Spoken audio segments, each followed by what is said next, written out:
But how much of it is genetics too? Like getting to like a Ronnie Coleman or something, like how much of that is like genetically being blessed? A lot of that. Because not everyone can look like that. Yeah. Not everyone could look like that. Like, granted, he, and also, I mean, he was a person who took things to the extreme. A lot of people who are bodybuilders, they're kind of, extremists a little bit. No, they're psychopaths. A lot of them don't know how to translate that extremism with competitive bodybuilding to other things in their life.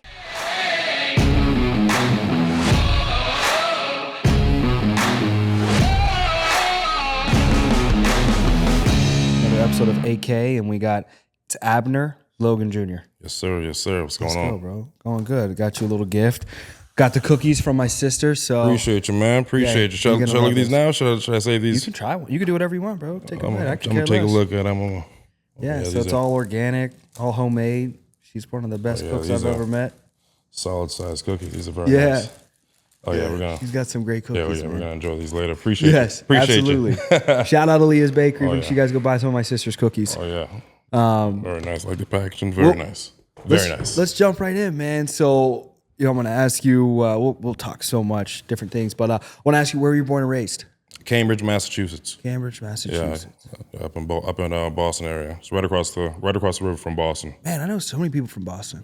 Yeah, man.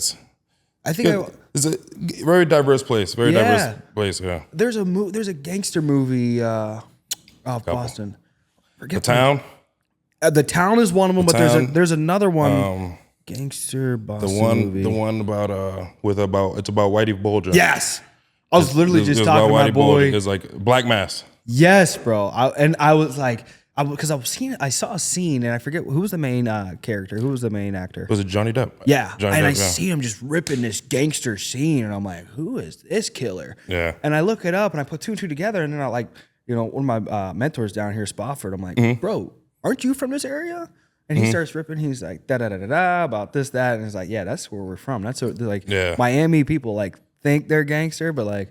This is an area that real hands on. Yeah, there were some real gangsters out that way. So, dude, that's so crazy. What a small world. And especially when it comes to success and entrepreneurs down here in Miami, there's a lot of like Northerners, like Jersey, Boston. Oh, yeah. Everyone down here for the same reason, trying to escape that cold. Trying to escape the cold, but hungry. Oh yeah, you know what I mean? But very fast pace up there. Yeah. Real fast paced. When you come down the south, everything seems to go a lot slower. People talk a little slower, So but like the environment up north is just go. No, what about your parents who were born and raised? Where are they from? My father is from Hartford, Connecticut. Okay. Well, actually, he's from North Carolina, but moved very young from Hartford, Connecticut. Grew up there. Yeah. My mother is from Cambridge, Massachusetts, as well as where I'm from. Awesome. As well, so.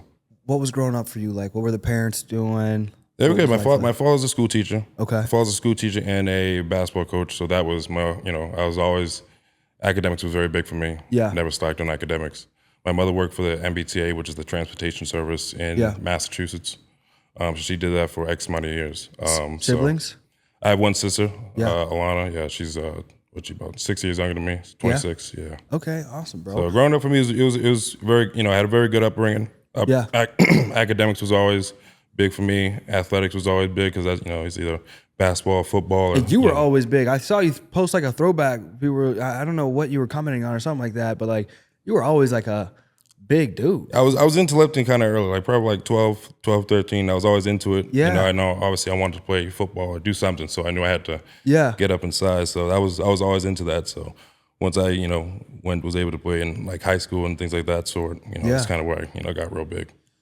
That's sick, bro. And so, who were you closest with growing up? Was it mom, dad? Was there like a mentor or an influence that just kind of helped you shape who you are today? I feel like I was closer with my dad just because, at a certain point, obviously your mama's boy, but having your father there, he's able to kind of mold you into the things that are being a man. Yeah. Stop being such a little girl. Stop leaning on mom. You know what I'm saying? So. So I got close with my father, especially with athletics, how to, all right, gotta be aggressive, gotta, do X, Y, Z. And he's a basketball coach himself, so he knows how to, get the best out of players, especially out of, young men. What was your best sport? I think it was football. Yeah, I was supposed to be like 6'6". That's what the doctor had told me. Yeah. I was supposed to be 6'6". I don't know what happened. Yeah. But, I stopped growing, and then, I always I know. I guess I liked football. Yeah. So I obviously, when I got into football, and then he kind of seen that it was probably a better avenue for me. We just went for the football route. How far did you take football? I got all the way to the professional level. Wow. Got all the way to the professional level, and not off a draft or anything, off a tryout. So I went to University of Maryland for 3.5 years. Graduated, played linebacker, then did 1 year at the University of Albany. Okay. And then after that, I enrolled into the draft and did a tryout with the Patriots. Then did a tryout with the Bills, and that's how why I became Bills Mafia. Come on, bro. Let's go. Yeah. The Bills Mafia is insane. I love seeing Bills Mafia memes, guys going crazy at the games. It's really like that. Bro, it's really nuts, like that. bro. It seems like it's just, it's not just for TV. It's really like no, it's definitely not, dope. bro. It's like, dope. These guys go nuts. Man, that's incredible. Who are some of the people kind of that you met along the way that not only have maybe stayed in your life, but kind of influenced you and that you were inspired by on your athletic journey? When I was there, it's kind of like a surreal experience, especially because I wasn't drafted or anything, So when you get there, it's really just a business, Yeah. So someone there who kind of took me under his wing was Lorenzo Alexander. He was a vet for about 16 years, something like that. So he kind of was like a father figure while I was there. Yeah. A friend who actually did get drafted. He's still playing there now, Deion Dawkins. Okay. Left tackle, you know what I'm saying? Shout out D-Doc. Come on. Another dude, Matt Milano, he actually went to Boston College. Okay. He was one of the, I think they're probably the only two people there that are still there during my draft class. Wow. On the Bills organization. So it's big, it's real, it's really business, a lot of things aren't just about football. Yeah. But those are people who, throughout that time, we really kind of, I looked up to, especially even though we were at the same level, we weren't at the same level in terms of, where things were. Yeah, absolutely. Now that they have all this NIL money circulating around. Crazy. What, like, do you ever wish, like, man, where was this? Crazy, man. It is crazy, man. Just the opportunities that they have. Just You see high schoolers getting like $1 million sponsorship deals, bro. It is unbelievable how much money is just like left on the table. And like I think there's a lot of good things for it. And then I'm just like, dude, where I feel like there needs to be reparations, though. It's almost like guys that went to jail or that are still in jail for marijuana, and marijuana is... And now it's free, yeah. You know they need some kickback or something like that. Yeah, bro, because I think of guys like Reggie Bush, I think Terrell Pryor, guys that got in trouble, I believe, for accepting... And sometimes it wasn't even cash. It was like accepting something that could be some type of gift valued. or something like that. Yeah, bro. It's like, oh, you can't accept nothing. And then, I think it's like Reggie Bush accepted like a Hummer or something like that. Yeah, like a vehicle, now bro. Deion Sanders, and now you see quarterbacks. Son's got like 3 Rolls Royces. Like what are we talking about? Yeah, bro. Like not even like an apology. Like at least get on and like apologize. When I was at Maryland, I went there when Stephon Diggs was at Maryland too. So I was like, I'm just thinking just how many things would have came into opportunity for the rest of this team just because of him. And I'm like, bro. Yeah. Crazy. And people don't realize I opened my first insurance office in Lincoln, Nebraska, and I met a alumni, and he took me through the stadium and everything like that. And he towards the end of the big history, big history. But at the end, he was like, "Do you know how much revenue is generated per home game?" I don't know, a couple $100,000. He was like $8 million, some like roughly around like $8 million per home game. He's like, "There's 10 home games a year. It's $80 million of revenue." And I think this was prior to NIL. This was probably like 4 or 5 years ago. And that's not including the bowl games. Or dude, and that doesn't include it. And I was like, it's insane, like the business and all of this revenue like that's being generated, and it's being generated off the backs of the players. And I was for so long. That's where it's like, now they're just getting blown. some money. We're like, whoa, there's way more money than this, bro. There's actually like a little like settlement that they have going on, but it's only with, I believe it's like the Power 5 conference, or whatever. So I did submit some paperwork with them, but it is now there's a lot more money on the table that we need to get. Literally, bro. We should be entitled to get for sure. 1,000%, dude. It's like, dude, you're giving them money that, as a freshman, they could go ahead and set things up where they wouldn't have to work at all or do very minimal when they're out of work if they don't decide to go ahead and do football. Yep. And they're able to go ahead and do this and kind of market themselves and leverage different opportunities legally while in school and still playing football. Yeah. It just, the opportunities that, they can create right now legally are it's unbelievable. It's insane. Yeah, I mean, it's definitely come a long way. It gives them so much more of an advantage, whereas when we were playing, football just year round, we couldn't really do anything else besides really play football. Yeah. There's very few people that had the time and necessarily the grades to be able to do X, do straight football and then be, do the internship here or to, do work for some company or all those other things. Even during the, wintertime, summertime, we would practice. Yeah. So like I said, it's just, there's a lot of money left on the table. An insane amount of money. There's so many millionaires that have been made, probably even billionaires that have been made.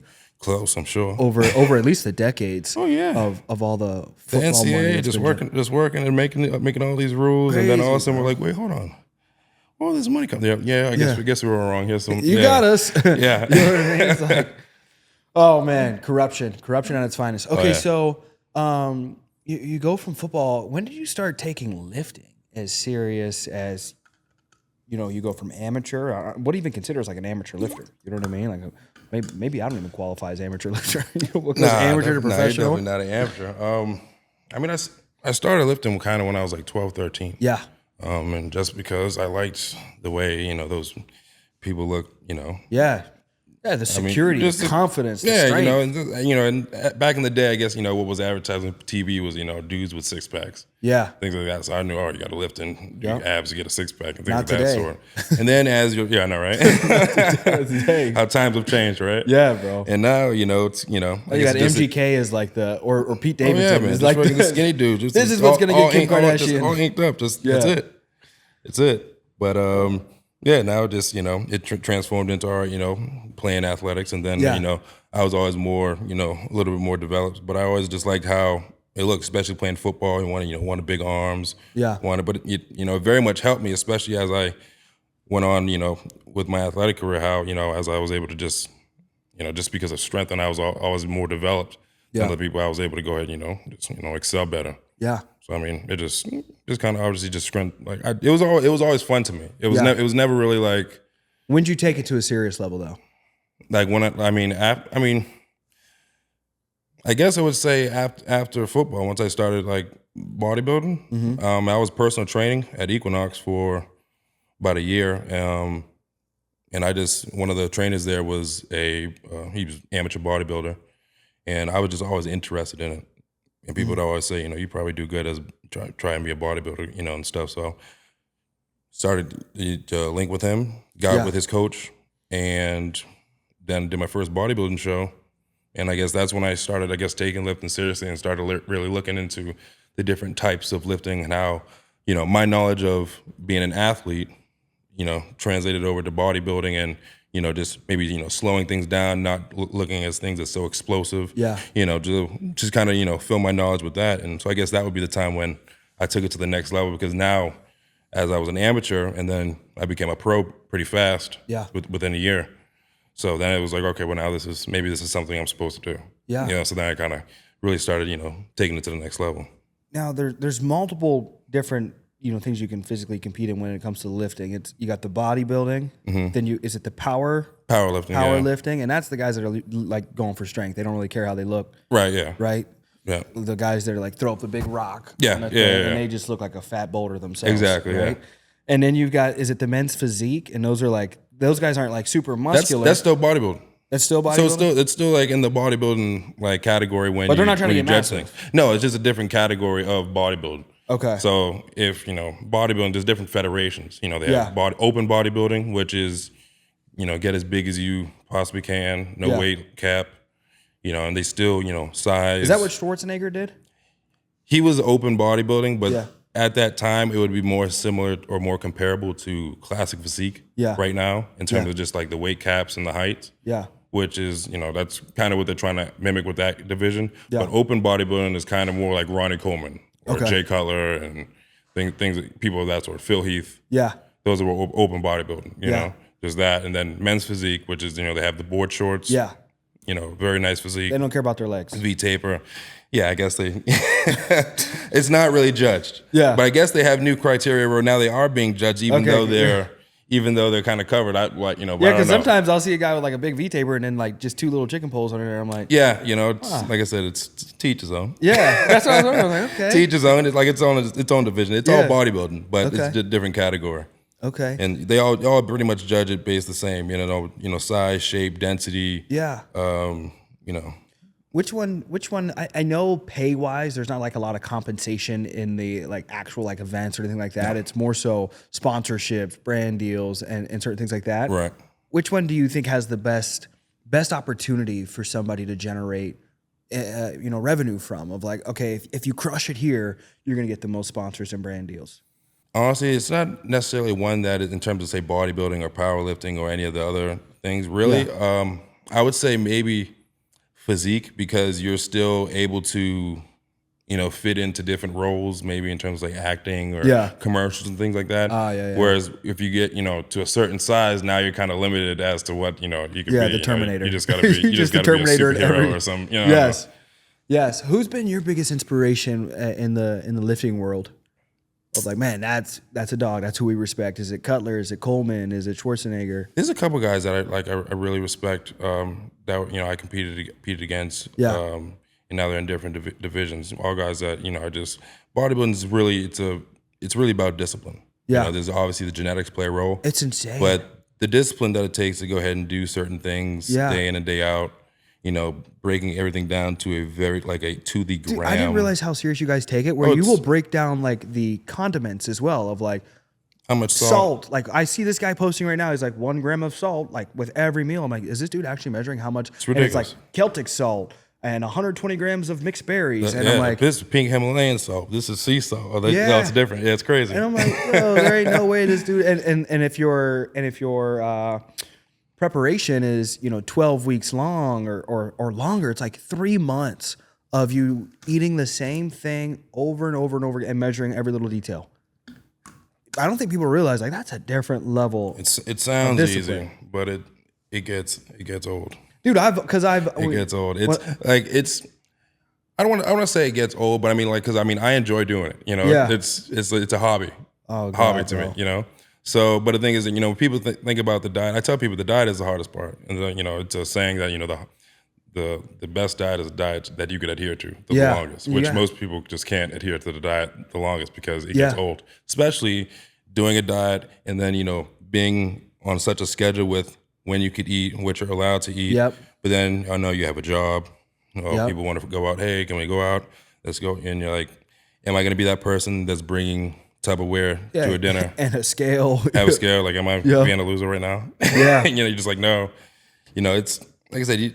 During those times, I kind of lock in. Yeah. And people, certain people understand, certain people don't. A lot of people right now in this part of my life understand. Or I'm on prep. Or he's don't really bother. Don't even ask him really. Yeah. It's because I like that contrast because at my heart I'm an athlete. I like to compete. So it's on season. When we get ready for a show, we'll lock in. When I'm off, I eat, I lift, but I'm not like measuring my food right now. Yeah, I'm a person. Yeah, but you're not trashing your. But your off season for the average American right now would be an on season in comparison to like the average American of like, oh, I'll just eat that and eat that. Like, because it's a lifestyle. Yes, and that's what my girl always says because. I always told her, I was like, I had a 6-pack and everything before you, because I've gotten a lot more defined and I've put weight on. And she's like, that's muscle development. And I was like, I will give you that. That's fine. Right. But I would be like, okay, let's start the diet. And she's like, it's a lifestyle. It's not a diet. We're going to eat organic whole foods. If you don't know the ingredient, you don't know where it's from, we're not going to put it in our bodies. Like to the point, like we can't go to restaurants without her calling and like asking like, hey, are there seed oils? Where's this meat from? What's that? Like, and I'm like, love her. You know what I mean? She has made my body and life better, but I'm like, it's important. I think you said the environment. Like, don't even surround yourself with people that don't even have the mindset. Because I think the hardest thing is like, I'm gonna eat bad, not because that I lack discipline, but it would be because of the environment. Like if I just remove all of the things that would tempt me from the crib or from my like environment or the people that are gonna lead me to make bad decisions, I'm good. I always tell people like, I'm not as disciplined as you think I am. I'm really good though at creating an environment where there's no choice. Exactly, where there's no cheating choice here. There's no temptation. Yeah, you know what I mean. It's easier on yourself. It's way easier. And then you avoid all the the stupid questions that people ask you. That eventually no one's going to remember. So you're gonna have that conversation 50 times. But then you can't have this. Oh, why? You can't have it a little bit. But this one time. No, I can't. But you have that same conversation multiple times a day throughout the duration. You're like, let me just go ahead and just surround myself with people who understand. If not, I'm at the house. Yeah. And that's okay. But a lot of people who I see them at the gym. They understand. Yeah. How was it a couple weeks out? They're like, keep pushing. Yeah. You know? Those are the best people. The best. Yeah. And those are the people you want to surround yourself with. It's like starting a business and starting to make money. It's like you never get hated on for starting a business or getting into sales and working commission-based job from a millionaire. It's always poor people that are like, well, get a normal job and just go do this and don't start a business and go do this and go do that. And it's like, aren't you poor? You know what I mean? Like it's like no offense, but it's like the guy coming up and giving like advice on what to eat or what to lift, and it's like, I should be training you. You know what I mean? You don't represent what I'm trying to be. It's so crazy, and it's instant gratification. Instant gratification, and the funniest thing now is we live in times where it's like trainers don't look like trainers anymore. It'll be some guy wearing a trainer shirt and he's got a belly, and I'm like, why is that guy the trainer? Right. You know how is he convincing people to buy his training package? You know what I'm talking about? You ever walk into gyms and you see guys that it's like they have a trainer shirt on or they're training? It's like they bought this. You don't like look like the person that I would ask for training. And it's every aspect of your life. Anybody I look up to, they're like, don't take advice from somebody you wouldn't trade places with. Whether it be your body, your mind, your soul, your money, relationships. Absolutely. I'm not getting advice from somebody I wouldn't want to trade places with. Because they don't know what the fuck you're talking about. They don't know at all, dude. They don't know what the fuck you're talking about. Not if they did, they would do exactly what you're telling. Exactly. They're not in the position to go ahead, give that information. Dude, I'm thinking about when I really started. I hired a coach probably two and a half years ago. I was tired of being lighter, 160s, 170s. Mm-hmm. And I was like, you know what, I'm going to put on like 10, 15 pounds. And all we talked about was diet. It was just like, hey, man, you need to eat more. At the end of the day, like you just have to eat more. Like, exactly. You know what I mean? And I remember it was like, I ate chicken every day. And like I think it was like 8 ounces of chicken, like 6 times a day. And I don't think people like, that might be like one meal for you, but like. No, that's a lot. No, that's a lot. That's a lot of fucking chicken. It was, yeah, bro, it was a lot of chicken. Like it was 8 ounces of meat, 4 to 6 times a day. And I remember towards like, after about 3 months in, I was like, I didn't want to text him because like, I didn't want to be like, soft. Right. And I was like, bro, I ended up was like, dude, what do you do to like get this down? Because at this point, it's a mind thing. And I was like, it got up to the point where I'm listening to like heavy metal, like angry rap music, rock, just to like get food down. Because it wasn't eating anymore. It was like, I have to do this to gain this mass. Yeah. And what's that journey like for someone like you that's years of pushing the macros, the protein, and I got to get this down? Luckily, I never really went through a phase where I had to, I feel like, push the food. I always really like to like just eat a bunch of food. And like I said, like, because I've been an athlete and I've always lifted, I have good genetics. It kind of always translated to me being bigger. Where I guess like where it really started to develop was once I started bodybuilding, and then it became, okay, now I'm a professional. Yeah. And so, okay, so what do we have to do to be a professional? If we're going to do it, let's compete. Yes. Let's do what the competitors do. So that's where the eating and the training really kind of blew me up. And now I'm probably like, I guess from when I started to where I am now, so I'm safely about 40, 45 pounds up. What are you right now? Well, this morning I weighed in 282. 282. Damn. I never thought in my life I'd be this weight. No, bro. That's insane. Never thought in my life I'd be this weight. I'm doing a podcast. You probably know the guy. I'm doing a podcast with a guy next weekend. He's 6'10", 330 pounds. I think I've seen Works him, out at Elevation. Yeah. Yeah, the massive dude. Yeah. And I'm like, what does this dude do? Massive. But how much of it is genetics too? Like getting to like a Ronnie Coleman or something like, how much of that is like genetically being blessed? A lot of that. Because not everyone could look like that. Yeah. Not everyone could look like that. Like, granted, he, and also, I mean, he was like, he was a person who took things to the extreme. A lot of people who are bodybuilders, they're kind of, extremists a little bit. No, they're psychopaths. A lot of them don't know how to translate that extremism with competitive bodybuilding to other things in their life. Yeah. Whether that be their business. If you go ahead and you're able to go ahead and say, be that disciplined for a contest prep. Yeah. And then win a plastic trophy. Yeah. In the sense, that's what it is, right? Literally. Then you should be able to go ahead and lock in, say, for a year, do X, Y, Z to go ahead and build a business or whatever, pursue whatever you want to do. You know what I'm saying? But, that's just pretty much what. Same deal with fighters. That's my passion. I love fighting.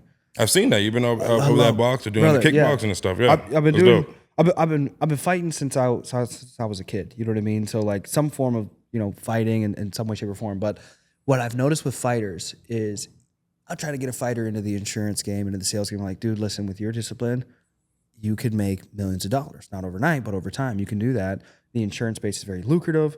You know, you could crush it. But it's almost like it's the same deal. It's a different type of discipline and passion, especially somebody willing to get punched in the face, to get choked out for years. It's like, dude, if you could take this obsession and apply it to business, because the odds of you being Conor McGregor are 0.001%. Right. So, but the odds of you making sales and building an empire is like 100% if you don't quit. You know what I mean? And I don't know what it is, man. I think it's like getting that heart to fall in love with another game. Like some people, it's like I can see it with the bodybuilding, with the fighting, with whatever it might be. It's like it doesn't translate always. I'll be honest. I'm in that like actual like position right now. Yeah. As I mentioned, you know, I'm in the insurance field right now. Yeah. I'm new to it. Yeah. And my boss is a friend of mine who I knew through bodybuilding. Yeah. He's been down here for about 3.5, 4 years. Yeah. He's been locked into it. And I've noticed, he told me about probably like 2 years ago. He told me to, to do this, and I was like, I don't know, see about it. Yeah, let's see what you're doing. Right. It wasn't until probably about a couple months, but throughout the years, I've seen he's been able to make some progressions in his life. Yes. Visually being able to, okay, see a nice car, see the watch, okay, nice crib, okay. So when I talked to him, and I was like, you know what, while I'm down here, I definitely want to go ahead and get into a new field. Let me go ahead and, what is this insurance thing about? Yeah. Really what it was I needed to understand the money behind it, because I don't understand how the monster works. Yeah. He was explaining it to me. I'm getting it, but as you know, it takes some time. Dude. But then he was able to, all right, but this is my book. This is what we're looking at. Yeah. Once I saw the numbers and I saw this is what you're making a month? No, this is the weekly? Okay. Yeah. Okay, we saw that and I'm like, okay. All right, so what do I got to go ahead and do to have one of these things? Yeah. Got to go ahead and lock in for a year and a half to go ahead and understand everything. Okay, all right, let's do it. I'm down. Yeah. But what it took me, I needed to see it. Yeah. I don't fully understand all the money that it is, but I can see how it is funneled, and I can see what is coming in. Yeah, bro. And I'm like, okay, I needed someone to show me, like, look, no, this is real. Yeah. It's not just a pitch or whatever. But he just had the same thing. You take your discipline with bodybuilding and football. Bro, he's like, turn you into a sales monster, just lock in for a year some change, and we get this thing rolling. And I was like, I just needed to see it, and I was like, that was literally the fire I needed, where I was like, oh, that's a different type of, it's a different type of bag. It's different. It's a different type of bag. And it takes someone being in it to get that information. Yes. Because no one really knows about it. It's not something they just teach in school at all. Not at all, man. God brought me to insurance because I got an automated email from an insurance company because I was just a bad kid. I was expelled from high school and didn't know what I was going to do with my life. And God, I was deep in prayer. I was listening to worship music and deep in prayer. And I don't know, man. I just woke up, had an email from an insurance company. I went and checked it out. There was Maseratis in the parking lot. I was just a bad kid. I was 145 pounds when I graduated high school, with cornrows down to my shoulders and just wearing a cheap suit from they called it Gabriel Brothers. I lived up in Pennsylvania. Okay. It was like a Dollar Tree type of store. And man, I was mind blown. This dude told me he made $150,000 and he was in like his late 20s or early 30s. Where I was living at that time, like we were on food stamps, the food bank line. I was like, $150,000. Like, that's not even. So what? You must be a billionaire. Oh, yeah, bro. What are you doing? You're selling life insurance? Like, hey, we're just setting families up with a monthly premium, and then whenever they pass away, their family gets tens of thousands, hundreds of thousands, millions of dollars, and then we get a commission off of that. I'm like, dude, sign me up, man. Sign me up. But it was incredible. The people, the journey, and everything that I've done. And it's been an insane journey, bro. It's been 7 years in the insurance space. A lot of money, a lot of lives impacted. Just getting started too. I feel like I'm just getting started. So. Oh yeah, me too. Look like it. Yeah. Literally, bro. Looks like, it's exciting. And dude, another dude I've been seeing on social media that is yoked out of his mind, and I wonder if you know him. Maybe you compete against him. His name is let's see here. We tend to all know each other.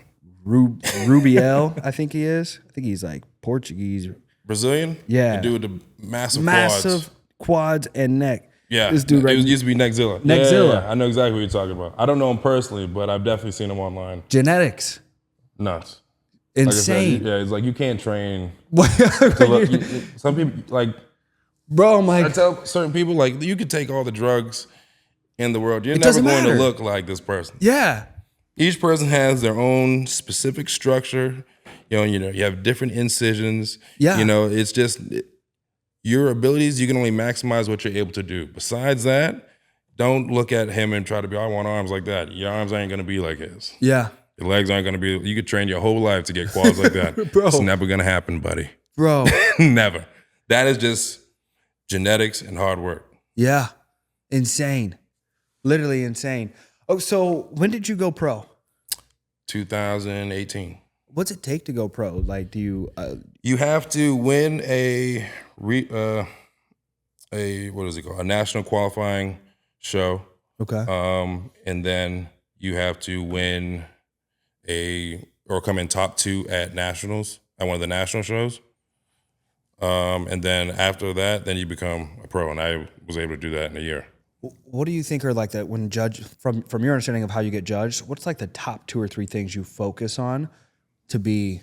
Is it a specific muscle group? Is it a specific look? At that time, for what I was doing, I mean, they judge it all the same. They judge it based off, symmetry. So Yep. is everything balanced? Yep. Left to right, you have big arms on the right, big arms on the left. Yeah. Pecs, quads, density. How hard does a muscle look? Does a muscle look soft? Then Yeah. it also goes into conditioning. How much fat can we see on you? Yeah. Are you holding any water anywhere? In different poses, you can see different muscles, and that's how they judge that. Yeah. Shape. Who has bigger, bigger shape of the muscle. Yeah. Yeah, that's pretty much. Do you, to cut the water weight out, will you water overload? Like some fighters will water overload, they'll drink a bunch of water, and then it'll help them start peeing a bunch, and then they just drink a little water. Basically, drink like a bunch of water, then, some salt manipulation, Yeah. things of that sort. Maybe take a diuretic to go ahead and help flush that. But it's an unpleasant process. Like It's all like a science. It is. It really is. And that's the misconception that that final process, even though you do look probably your best, Yeah. that is probably the most unhealthy Yeah. point of the entire. It's not sustainable. No, absolutely not. That's why when people say you peak too early or peak too late, Yeah. you looked your best and then your body kind of Yeah. fell off. It's a hard thing to do with the timing of when you're actually going to be on stage. Yeah. To what you're able to eat and things of that sort. What's the lowest body fat percent you've? Oh, it's probably like 2 or 3. Easily. And do you feel like pressure on your brain? I hear Rogan talk like, man. You feel like shit. Yeah. You just wake up and you just feel like just slow. You just trying to get by, just trying to move. And it's like you just eat, and then you just try to just get to the next meal. Just try to do what you can. And you're probably not even thinking about like a refeed meal or anything like that. You're probably just. No, when you get to a certain point of like professionalism, like as I was like just becoming pro, I was still like not really fully dedicated to like I don't want to say dedicated, but I wasn't like all in, maybe taking it as seriously as I was. So like each time I did a diet and a prep, my discipline gets better in terms of say cheating on your diet, being more meticulous with the the weights of the foods and things of that sort. Yeah. So each time you do get a little better with each time. When's your next show? I don't know yet. Because I'm actually moved to open division where there's no weight cap. So the hardest thing right now with classic physique was my weight cap which was 242. Oh my God! Yeah. So the last time I was diet, and I pretty much was stuck at like 258 to 260, and I was pretty low in terms of body fat. So in order to make that weight, it'd just be pretty much all water. Yeah. It's dangerous, Yeah. And like I said, it's not worth it. So just go ahead and move up a division, still compete, but just not being able to go ahead and put myself in a unhealthy situation just for, like I said, for what? It's not really that serious. It's a hobby of mine. It's not how I put food on the table. Yeah. So it's unnecessary. No, completely agree. With the competing and everything that you kind of developed from that, as you transition into like the next stage of your life, how long do you think you will compete? What does that look like? I'm not sure. Like I said, I don't really have a plan in terms of when the next show is definitely going to happen, because I'm more interested in terms of like stuff off the stage, you know? Yeah. Like I'm really, really locked into, you know, this like insurance thing that like I'm let them start, you know? Yeah. Which is why, you know, it's like any other trips coming up, I'm like, nah, man, I'm trying to locked in. This year, I want a couple months, I want to lock in, trying to like, you know, take steps up, you know? Yeah. And you have such a great network. If there's an advantage when it comes to insurance, it's having an established network. When I look at like if there's a shortcut or a cheat code, it's a network. Knowing people. That's it. Just knowing people. Who you know. And I always tell people it's not who you know, it's who knows you. Because like I know a lot of cool people, but are they going to answer my call? That's true. You know what I mean? Like it's the depth of how you know these people, and with all of your discipline and environments and things that you've built up into, you got a powerful network. A super powerful network of relationships you built with successful people. That's like, yeah, we want to do business with you just because you're our boy. Exactly. You know what I mean? So that's something to capitalize on. Something else as we wrap up. I noticed that like it seems like the bigger dudes in the gym don't ego lift, and it seems like the smaller dudes will ego lift, and it's like the bigger dudes will do more of like a slow, controlled lift. That's how you get the muscles, baby. And it's crazy. Like if I do if I post a story of me trying to ego lift, it's like kids will like it, etc. Like I shouldn't even say kids, like smaller guys, you know what I mean, young dudes. But then if I post a lightweight, slow, controlled, me focusing on the movement, then the big dudes will like and comment, great form, great job, you're doing it right. You're doing it right. I'm like, oh, well, I wonder if I should just. It's almost like they said, like taking advice from people who don't exactly. Either like, you know, they're not in the same position of where you want to be, or, you know what I'm saying? Yeah. You know? So it's like, you know, the bigger dudes are going to be like, you know, you're doing it right. Yeah. Whereas, you know, smaller guys just, you know, they think they're doing it right. Just move the weight. And I've heard people tell me that. Just move it. If you move it, it counts. I guess, like I said, it all depends on what you're trying to do. Yes. If you're just trying to get stronger and you want to go ahead like a power lift. Like, hey, that's fine. Just move the weight. If you want to go ahead and really meticulously sculpt your physique, and you want to look specifically like this or as close as you possibly can, then you would listen to the people who do that for a living. I would. Yep. You know? Yeah. That's like the best thing they could do is literally just watch one of these bodybuilders' whole workout. Then you got a whole workout plan. Boom. Yeah. Right from a free. Literally. Listen to the people you want to look like. Yeah. Literally. Man, this has been incredible. I mean, I can't think of anything else I want to add in there. Is there anything else you want to add in? Nah, man. We could talk about a bunch of stuff, man. Yeah, this was good. Quick 35 rip. Good. Where can people find you if they want to get some insurance from you? Oh, insurance? Oh, well, you can go ahead and either hit me up on my Instagram, BIG _ AB, or they can go ahead and send me an email at abner.logan.jr@gmail.com. Let's go.